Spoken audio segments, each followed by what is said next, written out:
Quiero agradecer especialmente a mi gran amigo Abel Zamorano y a todo el equipo del Instituto Colombo Panameño por la invitación. Para mí es un gusto siempre venir a Panamá y también es un riesgo porque habitualmente no tengo ganas de volver a mi casa, lo cual es un problema.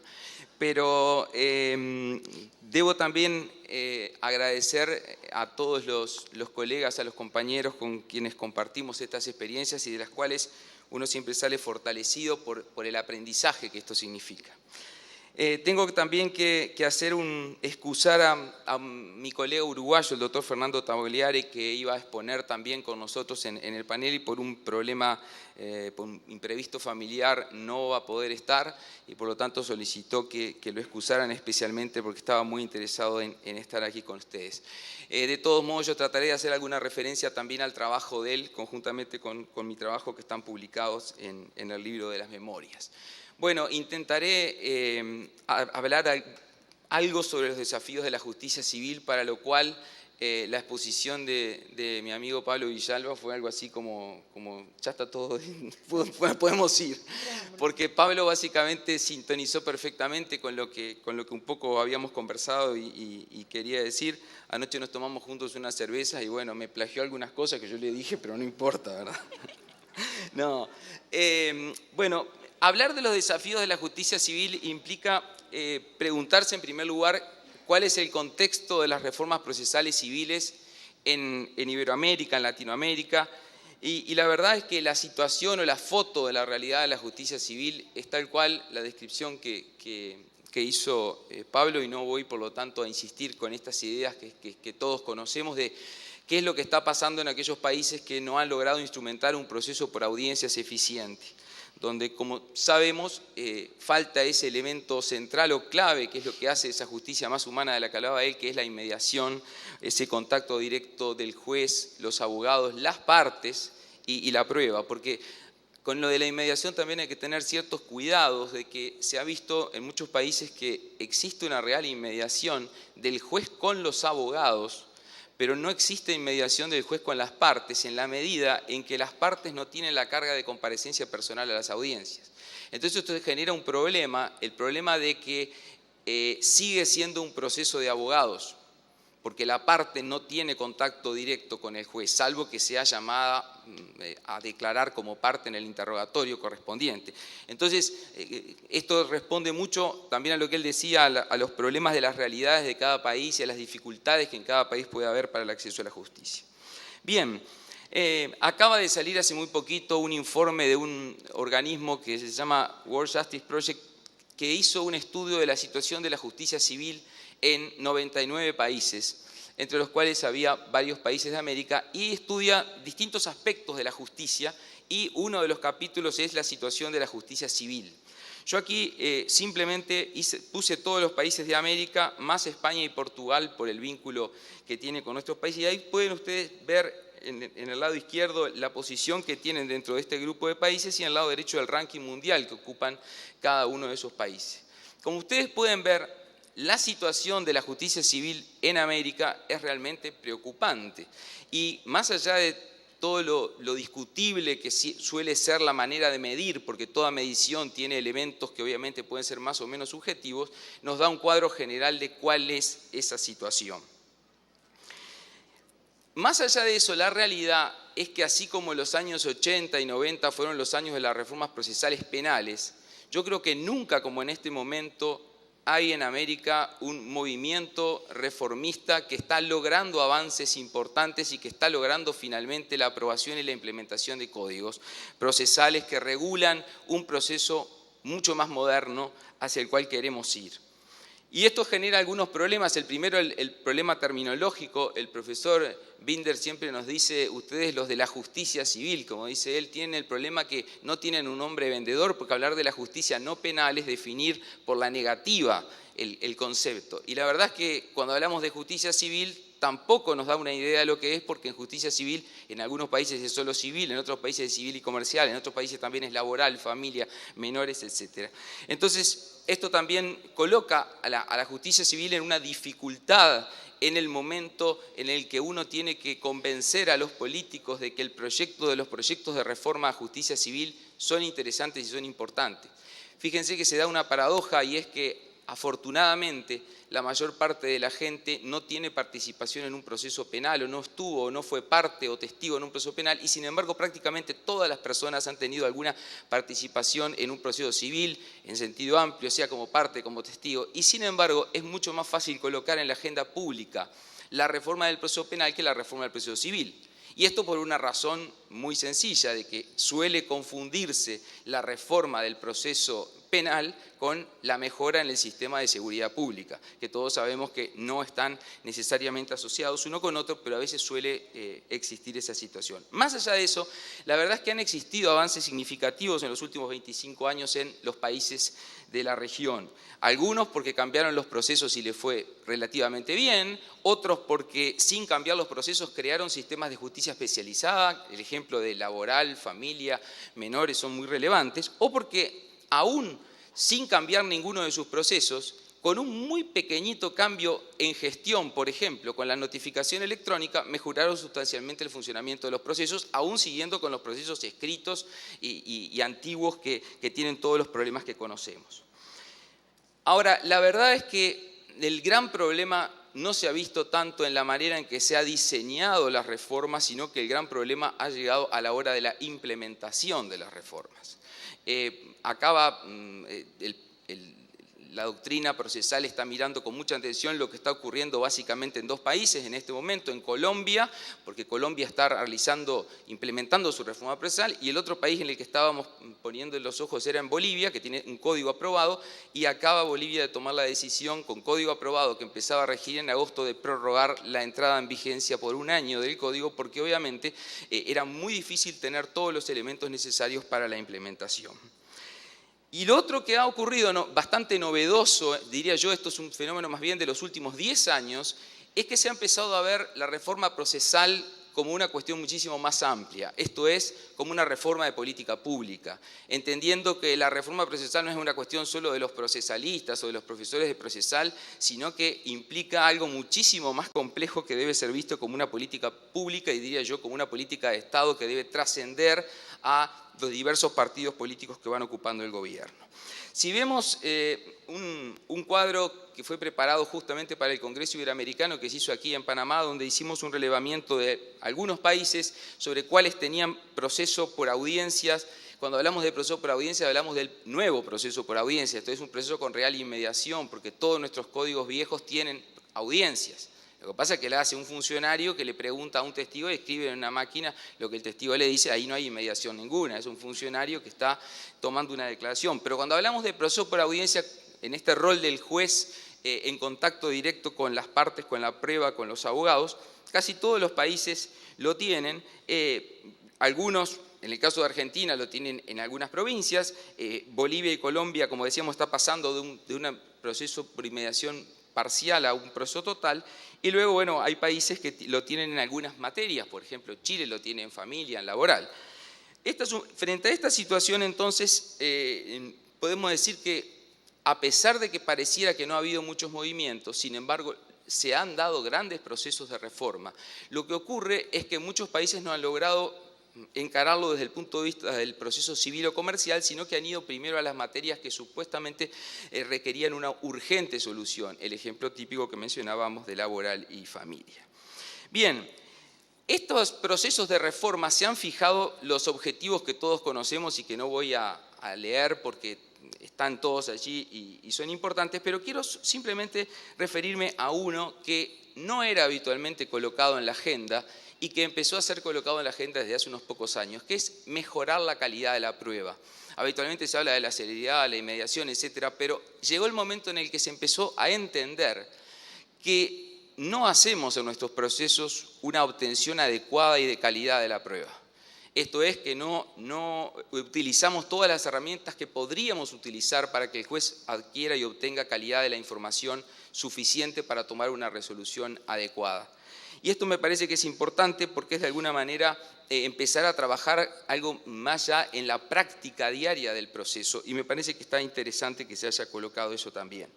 Luego ha aparecido un nuevo concepto, al lado de lo que siempre hablábamos de la publicidad, aparece la nueva idea mucho más amplia de la transparencia, que ya no es la publicidad del proceso, sino que es que el Poder Judicial debe rendir cuenta frente a la sociedad de cómo nombra a sus jueces, cómo evalúa a sus jueces, cómo funciona el sistema de justicia. Esta es una idea bastante novedosa en los planes o los diseños que están haciendo los poderes judiciales de nuestros distintos países al diseñar sus estrategias a 5 o a 10 años.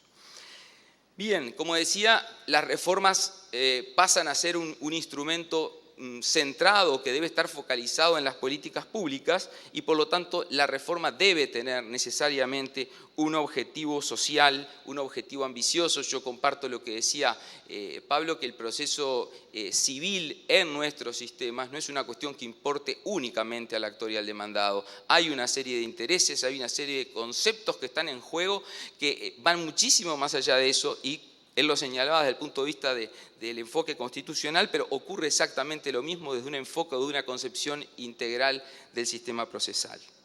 Bien, frente a esto, ¿cuáles han sido los principales desafíos y lecciones que hemos ido aprendiendo? Primero, y esto es bastante obvio, pero es importante igual decirlo, es que se necesita tener una visión integral de la transformación del sistema de justicia. ¿Esto qué quiere decir?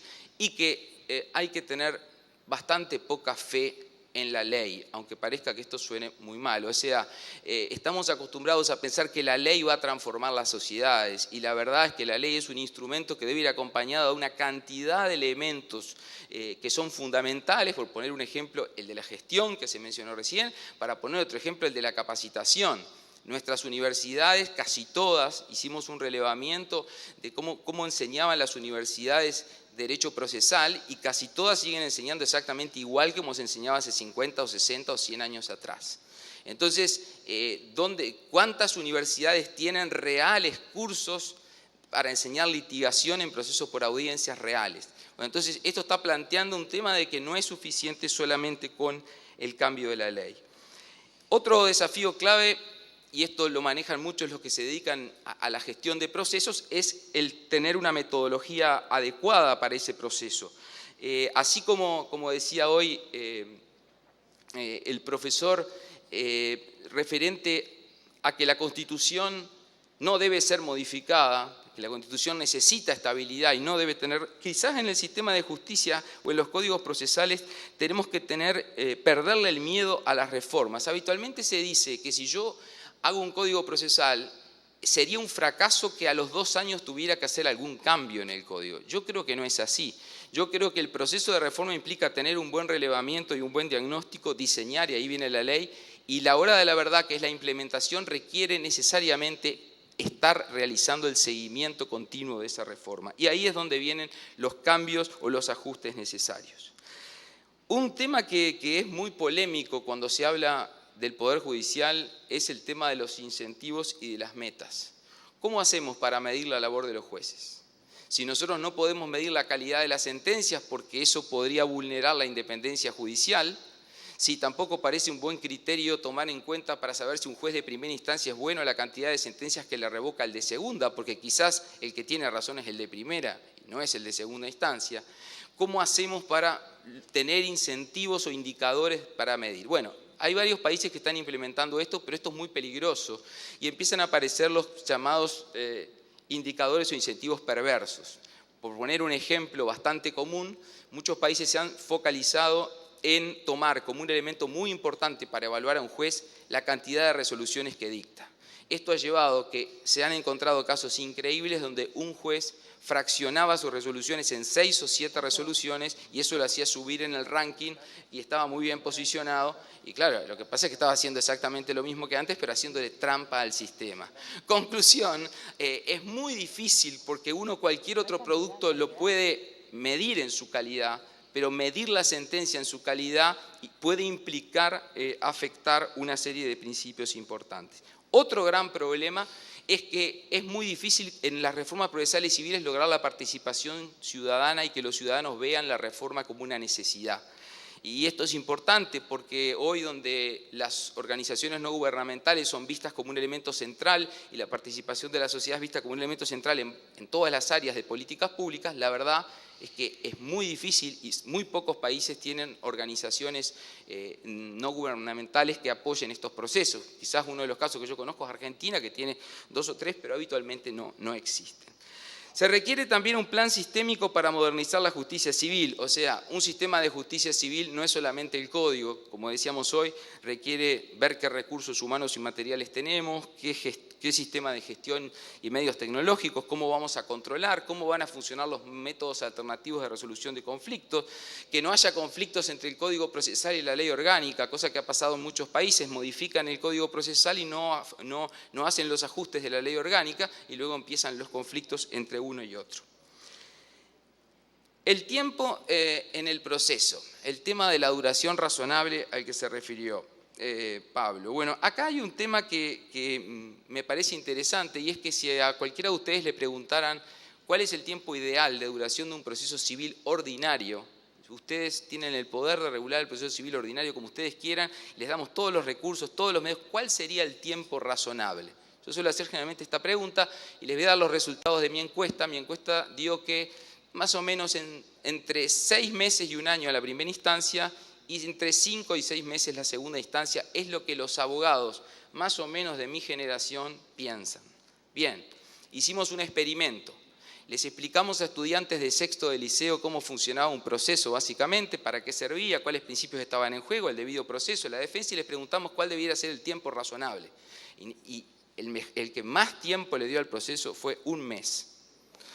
Conclusión, se está dando un problema, y es que existe un desencuentro final y que nunca va a poder solucionarse, aún con todos los recursos posibles, entre lo que dura un proceso, aún en el mejor de los casos en que lo podamos diseñar, y lo que las nuevas generaciones piensan que debe ser el tiempo de respuesta. Esto es, cuando les preguntábamos, no, pero ustedes se dan cuenta que 1 mes parece imposible, pero si nosotros accedemos a todo instantáneamente, y una cosa tan importante como lo que se juega en un proceso, parece que darle 1 mes es más que razonable. Entonces, claro, este desencuentro entre las tecnologías, las nuevas generaciones y el proceso hace que en nuestra época podíamos alcanzar el proceso a nuestras aspiraciones. Para las nuevas generaciones esto va a ser absolutamente inalcanzable. Conclusión, esto va a implicar un permanente descontento de la sociedad respecto del funcionamiento del proceso. Y ese es otro gran desafío que van a tener que enfrentar los sistemas de justicia. O sea, se haga lo que se haga, el descontento de la ciudadanía va a existir siempre y en forma creciente. Y esto genera una posible crisis del sistema de institucionalidad judicial que es realmente complejo. Otro problema que se está viendo es que cuando un proceso funciona muy lento, lo primero que hacen los legisladores es decir, esto se soluciona muy fácil, hacemos una nueva ley, plazo para contestar la demanda lo reducimos a la mitad, el plazo para apelar a la mitad, reducimos todos los plazos, se implementa ese nuevo proceso y tarda exactamente lo mismo que el anterior. Y entonces ahí los legisladores dicen, ¿cómo puede ser esto? Muy sencillo, porque el tiempo del proceso se consume en la gestión y no se consume en los tiempos de defensa. Entonces, ¿qué es lo que ocurre? Que se perjudica el derecho de defensa, se perjudica la calidad del trabajo de los operadores jurídicos y como conclusión de eso, la calidad de la sentencia suele ser generalmente peor, porque habitualmente la disminución de plazos de garantías va acompañada para que todos se quejen por igual en disminución a los plazos que tienen los jueces para resolver. Conclusión, caemos otra vez en ese mismo error de pensar de que el proceso se resuelve o los problemas del proceso se resuelven acortando los plazos que tiene su regulación. Bien, en cuanto a los conceptos clásicos del derecho procesal, es necesario replantearse también algunas ideas. Sin duda que se puede decir que el derecho procesal hoy está en crisis o, diría yo, en un mundo de grandes oportunidades. ¿Por qué? Porque la cantidad de procesos y los cambios acelerados que se han dado en los procesos, el empoderamiento de la sociedad civil con mayor información, pensemos en el trabajo de los sindicatos, de las organizaciones no gubernamentales, la complejidad de los procesos y las nuevas materias a las que ya nos referimos hacen que haya que replantear muchos conceptos. Y al lado de esto aparecen dos ideas que están haciendo muy compleja la vida de los poderes judiciales, que son la judicialización de la política y la politización de la justicia. Por un lado, tenemos el problema de que lo que los políticos antes resolvían entre ellos, ahora lo trasladan al Poder Judicial. Dicen, esto lo que hay que hacer con esto es pasarlo a la justicia, pasarlo a la justicia. Conclusión, los jueces que antes hablaban habitualmente solo por boca de las sentencias tienen que salir a dar explicaciones a la sociedad sobre sus decisiones y se transforman muchas veces en seres mediáticos. Algunos a los que les gusta ser mediáticos, otros que no les gusta, pero terminan muchas veces siendo mediáticos frente a este problema. Este es, en realidad, para algunos no es un problema. Algunos dicen que esto es muy bueno porque que se produzca de alguna manera una solución de estos problemas a través del sistema de justicia independiente puede ser bueno. Pero por otro lado, puede estar sacándole el foco del trabajo que deben de tener los jueces en materia civil, por ejemplo, hacia otras áreas. El otro fenómeno, este sí patológico, es la politización de la justicia. Esto es la influencia que en muchos países se ve del sistema político sobre los jueces, todo lo que tiene que ver con la independencia judicial, la forma en que se designan los jueces, la forma en que ascienden los jueces, ni que hablar de los países que no tienen implementada una carrera judicial que funcione. Y luego esto genera la puja entre los poderes políticos y el sistema de justicia. A mí me parece que este conflicto que se da permanentemente entre el sistema de justicia y el Poder Ejecutivo, por ejemplo, si hay una tensión razonable puede ser bueno, pero cuando ya se impide el diálogo, esto genera muchísimos más problemas en el funcionamiento de los sistemas, ni que hablar los países cuyos poderes judiciales no tienen presupuesto propio o autonomía financiera, porque allí todavía eso se hace más patente. Y luego los medios masivos de comunicación, que hoy tienen una influencia tan importante que hay un profesor uruguayo que suele decir que en realidad no tenemos que estudiar más la duración de los procesos porque el proceso es el más rápido del mundo, es el día que a uno le sacan el titular en el diario y luego no tiene posibilidad ninguna de revertir eso porque por más que haga una aclaración de que eso es mentira, ya nadie va a leer esa noticia. Entonces que en realidad el proceso termina ahí y todos sabemos, no sé qué ocurre acá en Panamá, pero allá en el sur pasa mucho que los abogados utilizan la prensa como elemento semi-extorsivo en las negociaciones. Y esto genera también un desfasaje en el funcionamiento de justicia. Entrando a alguna referencia más procesal, yo suelo decirle a mis estudiantes que como yo tengo muy mala memoria, tengo la suerte de que todo lo que me enseñaron en la facultad en realidad cambió tanto que ya no lo necesitamos más y podemos en realidad empezar a estudiar todo de nuevo.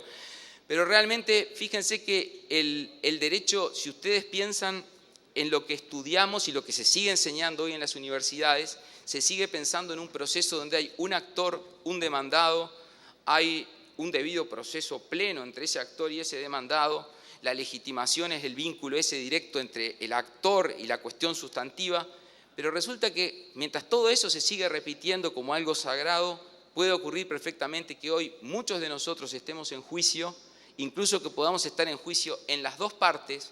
No estamos nosotros ejerciendo nuestro debido proceso en forma directa y eso porque, por ejemplo, hay un proceso colectivo.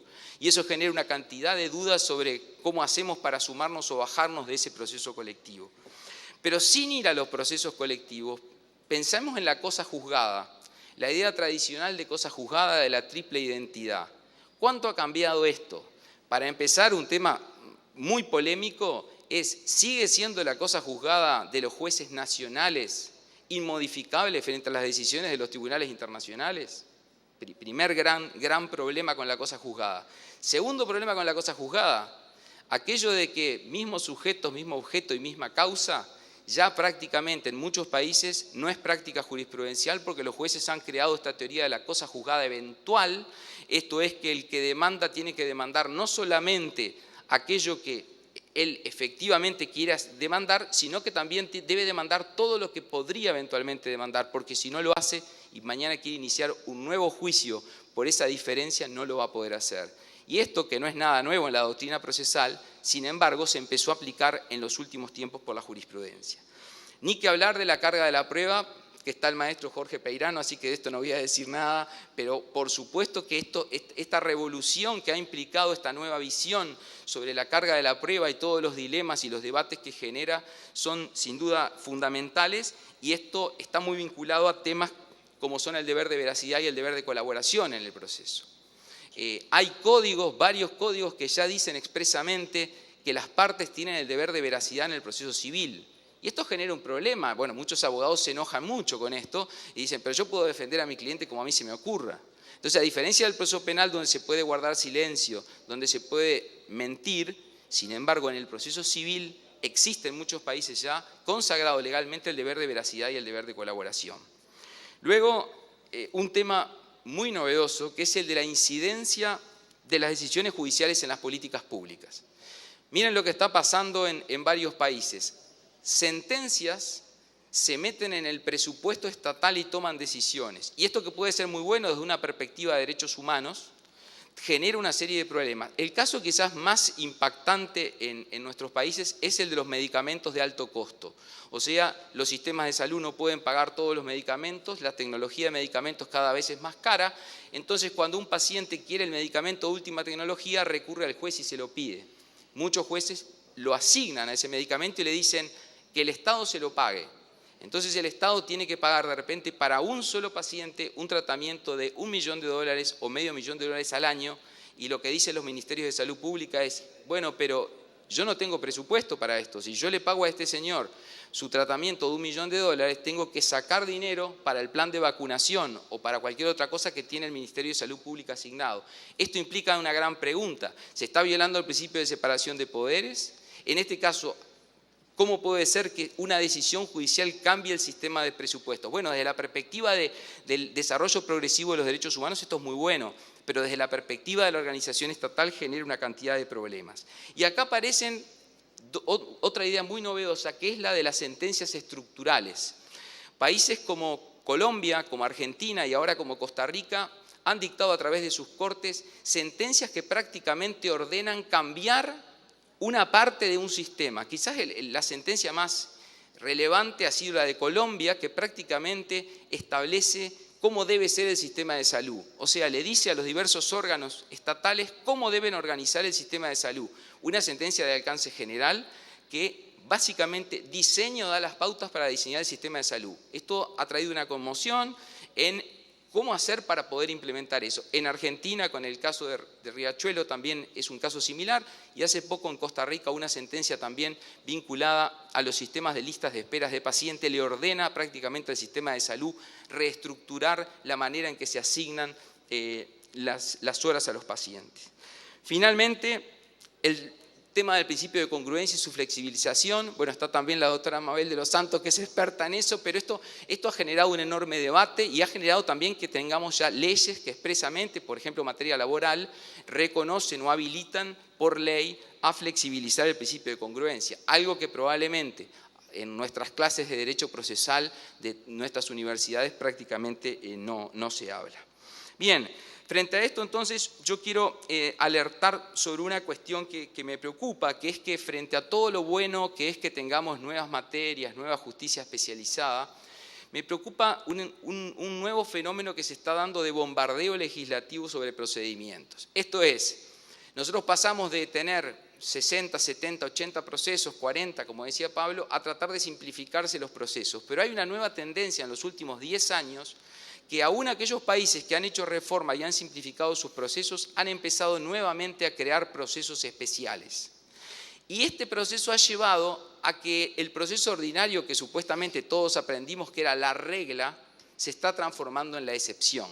Esto es, que los litigios se resuelven en su gran mayoría o por vía de amparo, o por vía de tutela anticipada, o por vía de procesos sumarios, y no se resuelven por la vía ordinaria. ¿No será mejor tener una vía ordinaria que funcione bien, diseñarla bien, y no hacer esta especie de desagüe que se da desde el proceso ordinario hacia las demás estructuras procesales? Frente a esto, hay como un acuerdo de que el proceso por audiencias es el instrumento clave para ese cambio. Y creo que el gran aporte que ha hecho tanto, por un lado, el Instituto Iberoamericano de Derecho Procesal y por otro lado la doctrina española a través del Código Modelo y a través de la Ley de Enjuiciamiento Civil del año 2000, ha sido demostrar que todos estos principios que conocemos y que repetimos de memoria como pilares básicos de un sistema, no habla acá de principios procesales en sentido estricto, sino de los pilares para construir un proceso por audiencias, tenemos que pasar de una fase programática a una fase efectiva. Y creo que el gran mérito de estos dos instrumentos que mencionaba ha sido efectivizar estos principios. Entonces la pregunta es, ¿Cómo hacemos para efectivizar estos principios? Porque hablar solo de oralidad por sí mismo no implica ningún cambio si no se logra una efectiva inmediación. La oralidad es simplemente la manera en que realizamos los actos procesales. Y frente a esto, si hacemos un relevamiento de cuál es la situación de la inmediación hoy en Iberoamérica, vemos que en los últimos 20 años ha crecido enormemente la cantidad de procesos que tienen una inmediación real. Pero también es cierto que en muchos países hay problemas de implementación y que la gran excusa sigue siendo, a veces real, a veces falsa, la sobrecarga de trabajo de los jueces. No, yo no puedo cumplir porque tengo muchos asuntos. Después, cuando uno va a estudiar muchas veces qué cantidad de asuntos tiene, se encuentra que muchas veces el mayor número de asuntos refieren, por ejemplo, a cobranzas de deuda de las grandes compañías que vienen a cobrar sus créditos con el único objeto, no de recuperar el dinero, porque son créditos incobrables, sino de pasar en sus balances de un activo a un pasivo esos créditos. Y el sistema judicial a veces está trabajando para eso. Entonces también hace cuestionarnos cómo debiéramos regular ese proceso de cobranza. Entonces, a mí me parece que lo importante es cómo se efectivizan estos principios en la práctica.